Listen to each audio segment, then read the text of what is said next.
We had ordered books for everybody. If you don't have a book, please see me after class. We've got a couple of extra, but we did print some material in the back for visitors coming in. If you are part of the class on a regular basis, we want you to have a book, and so please see me if you don't have one, because we want to reserve that material for those visiting and those who just don't have material. There's not going to be 100 copies of material back there every week like there have been on the other classes, because copyright, things like that. We bought the books for the class. So please see me if you need a book. There will be some printed material back there, like I said, for visitors and others that they're not permanently in the class. So keep those things in mind as we go through this study. So we'll look at some things in lesson 2 and kind of touch back a little bit on some things from lesson 1 this week as we get into more of the meat of this study and what it means for us in our regular everyday Christian lives, and how God looks at self-denial and what we can do with that. So as we begin this morning, we're going to start with a word of prayer, and then we'll get into the text here together. So let's go to God together in prayer at this time. Our great and glorious God, our Father in heaven, thank you so much for this time to be together, for this opportunity to meet together without distraction and to open your word and to understand what you would have us to be.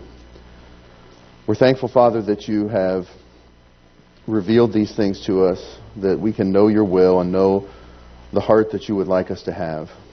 We pray that as we examine these things, that we would be able to set aside any pride or any arrogance about our lives and about who we are, and take on the attitude that our Savior had of being willing to deny self, being willing to have self-control, and yielding ourselves to you and to your will, understanding that your purpose is far greater than ours and that your ways are far higher than ours.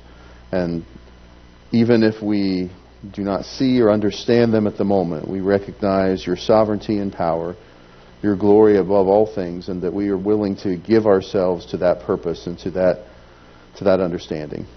Thank you for showing us who you are through your love and your grace. Thank you for the mercy you have extended us and for the long suffering that you have with us.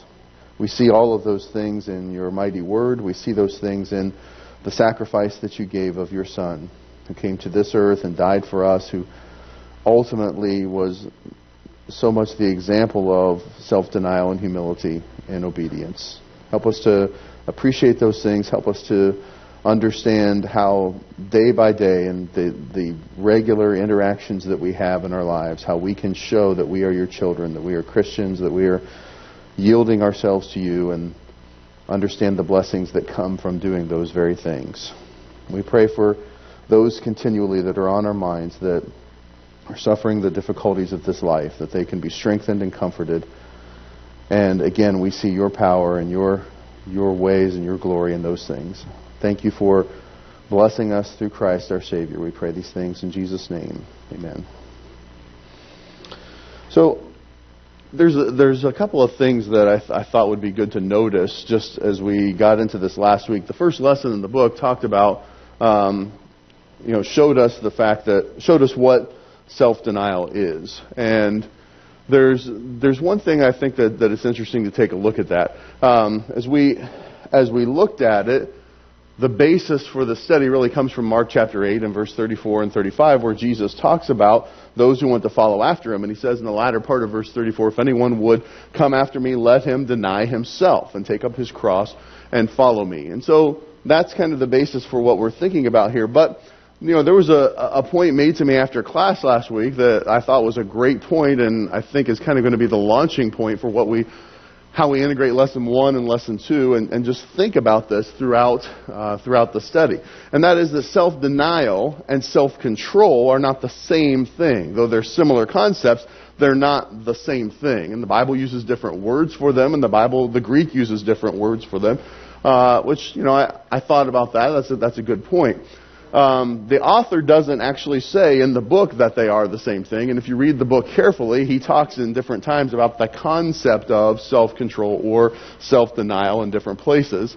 And I actually probably confused it last week by the slides that I put up. I put up these slides talking about where it appears in the New Testament, and the title I put self-denial in the New Testament. Pardon us for having some technical difficulties with the projector this morning. But when in actuality what we're looking at is really the concept of self-denial and self-control in the New Testament. Well, this is going to be interesting. So everybody make sure you have your Bibles. Have your Bibles handy. And so the concept of self-denial and self-control is seen in the New Testament in several different places. And those passages that we pulled up last week that talked about having self-control in different places. Peter talked about adding to your faith virtue, and to virtue knowledge, and we talked about self-control and where that is in there. Paul talks about having self-control in the way that we discipline ourselves, and he uses that example of a race. We talked about that, and we made this point in Titus about how the older are to teach the younger, and that self-control is to be a part of that. So we use the term self-control. We see the term self-denial in different places, as Jesus tells his disciples that if you want to follow after me, you need to take up your cross and deny yourself and do those things. So we want to think for just a minute about how those two things are related, because we're going to use those interchangeably, and the different studies throughout this book are going to talk about both self-control and self-denial and how they are a part of our Christian life. So that's one of the things that I want to think about for just a moment. What do you think the difference is between self-control and self-denial, and why is that important? What do you think about that? Is there a difference?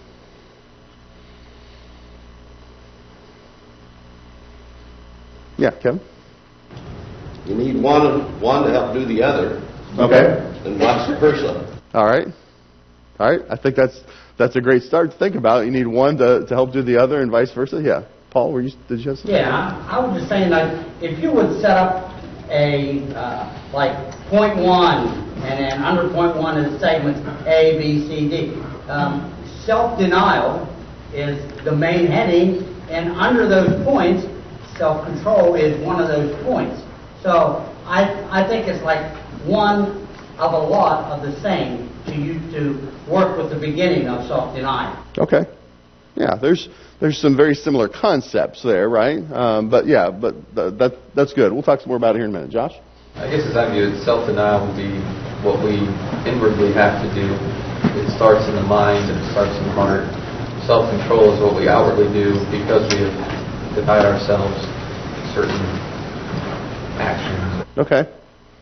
That's a great segue, but we've got some more points here. Art, go ahead. Well, I think eating meats actually would go both ways. Okay. You know, you can eat meat, but if it offends your brother, then you have to control yourself. Right. Yeah, Paul talks about really both of those concepts there, right? You know, being controlled in what we do, but also denying self sometimes and for others. So, yeah, that's a good thought as well. Anybody else? So, as we talked about putting this concept together, and what does self-denial have to do with self-control? I think Josh put it well as we talk about what's inward and what's outward. So, let me give you this example. So, you're at work, doing your job as expected, as a good Christian, and working for the Lord and for your employer, and someone comes up and interrupts you rather rudely. And maybe it's the same person who does it all of the time and who acts that way all of the time and isn't a very nice person at work. And you just, as it happens again and again and again, you really feel like you just want to explode and take out your frustrations on this person because he continually does this at work. Anybody ever feel like that? Things like that happen sometimes that really test your limits. So as you think about something like that happen, you have to ask yourself, what will this accomplish? If I just go off on this person, what is that going to accomplish? Maybe you'll feel relieved because the person has become kind of the punching bag for your frustration, and you're going to get that out. But does that accomplish your will, or does that accomplish God's will? Remember, in that situation that you're a Christian and you have given up living for yourself so that you can live for someone else's will. And so, first and foremost, when you face a situation like that, it's going to take self-control to not blurt something out or not go off on this person and not yell at them, and to be a godly example. But before you exhibit that self-control, what do you have to have? Some self-denial, right? That this is not about me, it's about living for God. It seems like using self-control to deny yourself the pleasure, the worldly pleasure of going off on the person. Sure. Yeah. And so, that's a good point. That's what you're going to see throughout this. They're not the same thing, but they certainly go hand in hand, don't they? And they are interweaved with each other. One, as Josh pointed out, one is an inward decision, maybe is how I would say it. An inward decision. I've decided to deny self and live for Christ, so I'm going to live His way, and that's going to demand then that I be controlled. I control myself in how I go about things. So other thoughts or comments? Yes, Steve? I was going to say, Craig, it's sort of like, identifying the problem and then doing something instead of not doing something. Yeah, that's a good way to look at it. Yeah. We understand who we are and why we are the way we are, or what God expects of us, and then what will we do with that? How will we live in accordance with that? Yeah. Luke 9:23, the familiar text explains it pretty clearly. If anyone would come after me, let him deny himself and take up his cross and follow me. So the idea of denying yourself, and then there's work to do. Yeah. There's that self-control that comes into play that you have to actually take up the cross and follow Jesus. Right. And that could be negative or it could be positive. Yeah, and that's we have a couple other comments we'll get to here in a second, but that's really Christ again, time and time again, we see Him as the ultimate example of these types of things. Because what's the concept that Jesus embraced by even coming to this earth? He who was God. He denied Himself, right? In that sense. And that I am going to come and be amongst and live amongst the created. The Creator comes among us. Philippians 2 talks about that. And then, how did He live? He lived not only in self-denial, but in self-control. As others came to Him and approached Him and challenged Him and tasked Him with different things. So we see that concept in Jesus even borne out there in that verse. Seth, did you have something? Based on some of the other comments, it feels like if I know something could happen in a situation, I might show self-denial and not even put myself in the situation. Mm-hmm. But if I happen to be in a situation where something happens, I might have to show self-control. Sure. Yeah. That's a good way to look at it. So there's lots of ways that we can think about this, but as I said at the beginning, that's as I thought about that comment I got last week about that those two things are different, they're not the same, and that's absolutely right. And we want to keep that in mind. So as we go through this book, sometimes we'll talk about self-control and the concept of that, and sometimes the concept of self-control comes from the idea of self-denial. And so we want to appreciate that and what it is. And some of the things that I had up here just for us to remember, to think about that. Look at these verses here. These aren't the ones that are in the lesson. We'll jump into that here in just a moment. But the idea of we see self-control and how it's needed throughout the whole Bible. It's not just the New Testament. I had New Testament up last week. But, here in Proverbs about controlling our speech. Whoever guards his mouth preserves his life. He who opens wide his lips comes to ruin. And Jesus said in the New Testament that we'll be judged for the words that we speak. We see how it affects our behavior and how we're expected to control ourselves in that way. And so there in Proverbs, the idea of gluttony. If you have found honey, eat only enough for you, lest you have your fill of it and vomit it. Very graphic picture, but it's the idea of what? Of controlling ourselves and being good stewards of what we have and using self-control in what we do, how we speak. He talks about a soft answer that turns away wrath and what harsh words do. Talks about how we deal with anger and that we're going to be angry, but how we deal with it. All of that has to do with how we control ourselves, doesn't it? And so as we see those types of things, it demands that we have self-denial in order to exercise self-control. And that's what these passages talk about. So we see both concepts in the Bible. When you think about what Paul says there in Galatians chapter 2 and verse 20, about that he has been crucified with Christ, it is no longer I who live, but Christ who lives in me. And he talks about the life that he now lives. He lives for the Son of God. That's self-denial, isn't it? He's putting something else before him.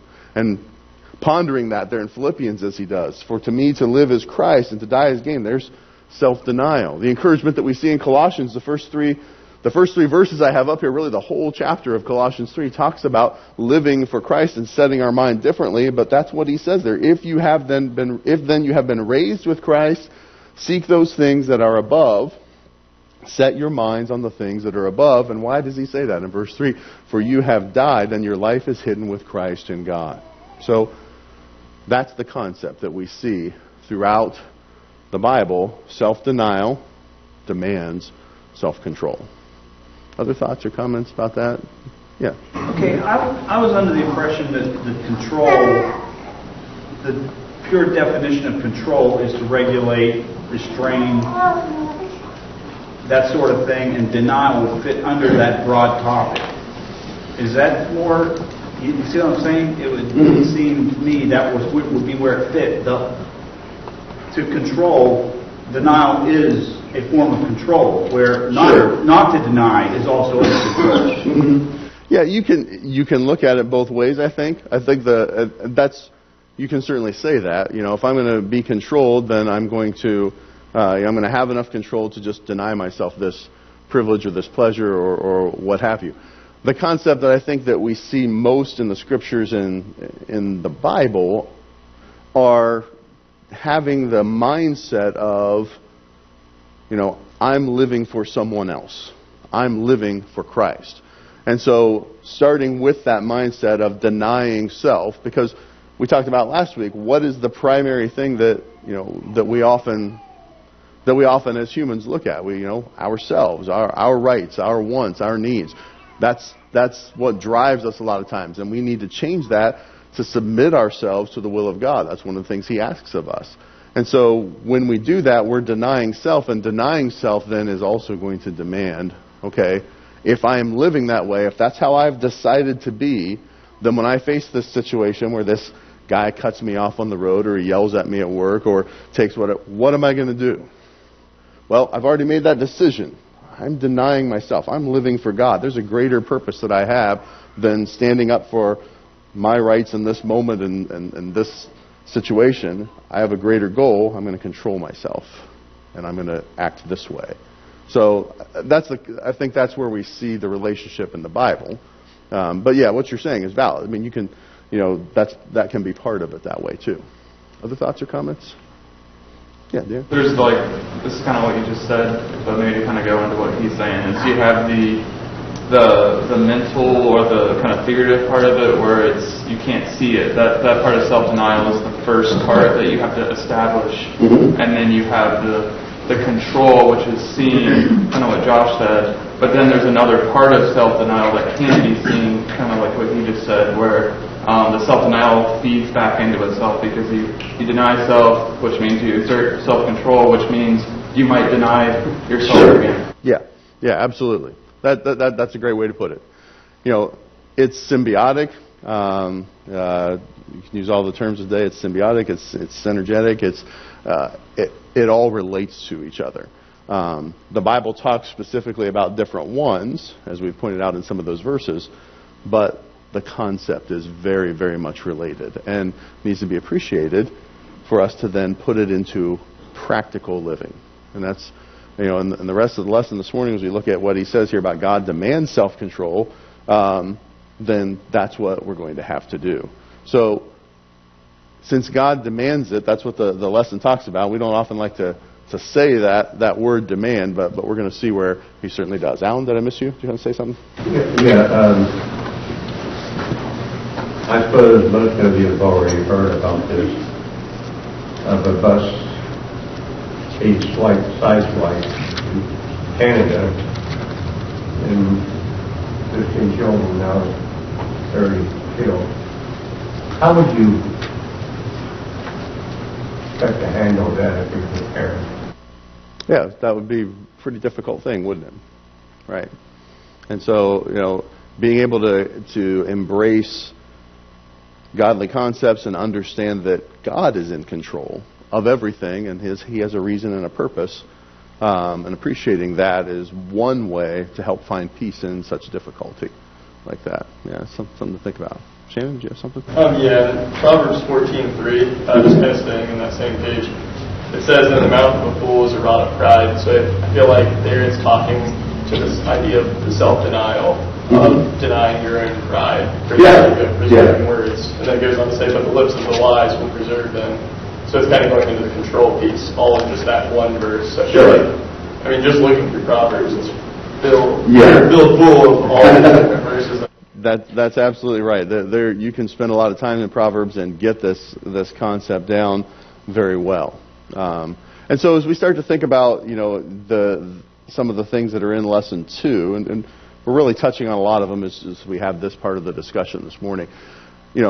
If God is demanding self-control, we see that He is wanting us to live that way, and shows us that in so many different ways. Here's a verse in Romans 8 that reminds us about how we exercise that by our mindset. And this plays both to the idea of self-denial and self-control. He says in Romans 8, beginning in verse 5, for those who live according to the flesh set their minds on the things of the flesh, but those who live according to the Spirit set their minds on the things of the Spirit. So there's the idea of what has God asked of us and what is God leading us by the Spirit, by His Word. How are we going to set our minds? We're going to first deny self, and then we're going to live this way and exhibit self-control. Romans 13 and verse 14, put on the Lord Jesus Christ and make no provision for the flesh. So some of the concepts, this is the last slide I have because the rest of it I thought we'd talk about the passages here that are in Lesson 2. And some of these are the concept that he puts forth in this lesson, which I thought were interesting to think about together. If God demands self-denial, it's not just something that's a suggestion for a better life. There are lots of those types of things out there where people look at a specific philosophy and even Josh talked about in his sermon last week about spirituality. Different people have different ideas of what they think that means and how that might bring them peace in life. This is not just a suggestion. This is something that God requires of us and tells us is necessary to be a follower of His, to be a child of His. And so we want to appreciate what that means. There are lots of passages, as the lesson goes on to say, that talk specifically about self-control or self-denial. We've mentioned several of those this morning. The idea of taking up the cross and following after Him and how important that is. But look there in the first part of the lesson, if you've got your books or the paper there, about where we find this concept and why it's important. He mentions here that Paul preached to Felix about righteousness, temperance, and the judgment to come. So I'm just going to ask a few questions about some of these. We don't have time to touch on every passage that's in the lesson this morning. But just in that aspect of things, Paul's preaching to Felix. Who was Felix? Or what was his position? Anybody remember? Yeah, he was one of the governors of the area at the time, right? He was a political leader. He was in charge of things. And Paul's preaching to him about righteousness, temperance, and the judgment to come. So, do you see the need for self-control in government today? Everybody smile a little bit. Yeah, that's I see that across the audience. Certainly, we continue to hear about the different scandals that happen, and a lot of those have to do with a lack of self-control and promoting self instead of denying self. So think about that. Keep that in mind. He talks about, as you go on, he mentions Christian graces and about what we're add to our faith. We discussed that last week about building on virtue and knowledge and brotherly love and having self-control as a part of that. But he talks about the fruit of the Spirit here. Let's turn over to Galatians chapter 5 and notice this passage quickly. Galatians 5, where Paul writes about that, and starting down in verse 22.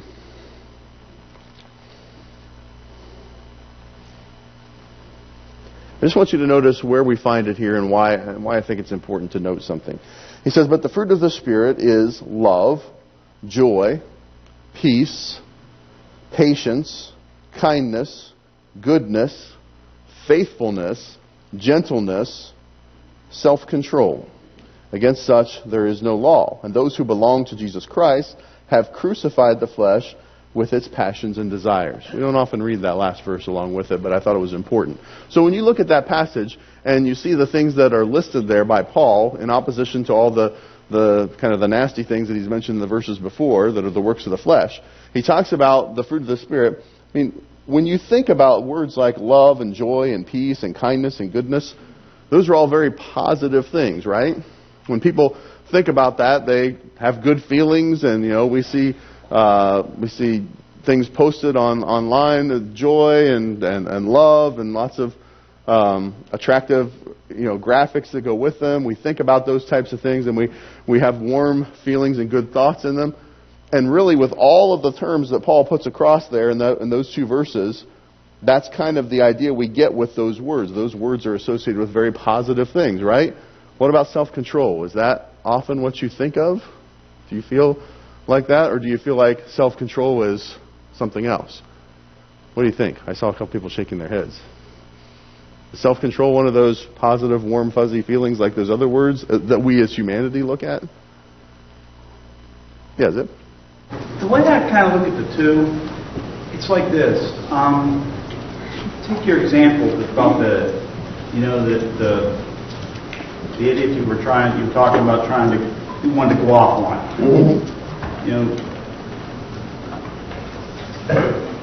Yeah, you have this self-denial about denying yourself. Yeah, I would really like to just go off on this guy and stop him dead in his tracks from doing this again and all that. But that doesn't really get to the heart of the matter of what God's getting at. Because that's just stopping your action. Mm-hmm. That's just you being in control of you for the moment, so you don't look like worse than he is for going back at him. Yeah, you end up gratifying yourself. The heart is the self-control part. Mm-hmm. Because, first off, you got to try to...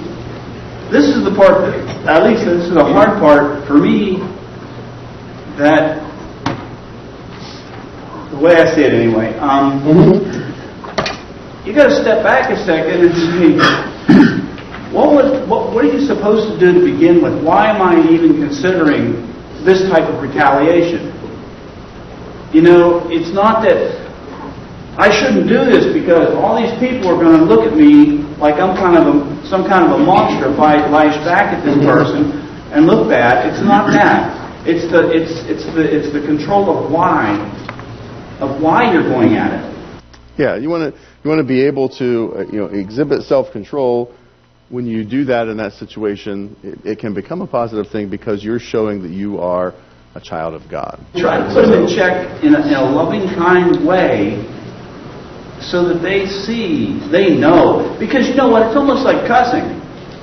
I didn't use any cuss words, but there's ways that you can just rip somebody to shreds without using cussing. Right, and that's not self-control, is it? And so when we're exhibiting self-control, then that starts to put it into these positive things like we've just been talking about here. Let's grab a couple other things here again, right? I kind of think of it as something, it's not a chore.